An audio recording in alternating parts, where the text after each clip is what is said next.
সালাম আলাইকুম ভাই। ঘটনা কি? আপনার শরীর তো দেখতেছি আগের চাইতে আরো মোটা হয়ে গেছে। আপনাকে না কইছিলাম যে শরীরের উপর একটু কন্ট্রোল রাখবেন। ডাক্তারের কথা যে আপনি কানেই তোলেন না, সেটা কিন্তু আপনার শরীরের অবস্থা দেখে বোঝা যাচ্ছে। কে? এই তোমাকে না কিটা ডাক্তারি করার জন্য ডাকিছে? ওই সারি গ্রামে ডাক্তারি করে দুটি ভাত খাচ্ছিলে, ওই হনেই চলে যাও। দেখেন ভাই, কথাটা কিন্তু ঠিক করলেন না। ডাক্তার কনে যাবি না যাবি, সেটা কি কেউ দাগ কাইটে দেখা দিবি সীমানা? আর জেনে ডাক্তার সেনেই রোগী, জেনে রোগী সেনেই ডাক্তার, কথাটা আপনার বোঝা লাগবি না। হেনে রুগী আছে এই কথাটা তোমার কি ডাকছে? কি ডাক হইলো মানে? আমার চোখের সামনেই তো রোগী খাড়া আছে। তার মানে যাগ্গে তক্কাতক্কি করে কোনো লাভ নেই। আমি এনে চিকিৎসা করবে আসি নাই। তাহলে কি হেনে বিয়ে করার জন্য পাত্রী দেখতে রাইছাও? আরে ভাই, বিয়ের জন্য পাত্রী দেখতে আসবো কিসের জন্য? ওই বিয়ে সংক্রান্ত একটা তথ্য, একটা কথাই আমি কবির আইছি এনে।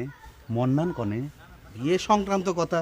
কি কথা? না, মন্নানের কাছে কই। এই শোনো ভাই, শোনো, ঘটনাটা আমাকে ভেজাল করো না। ওই মগা সর্দার কি রাজি হয়ে গেছে? আরে ভাই, উল্টে পাল্টা কথা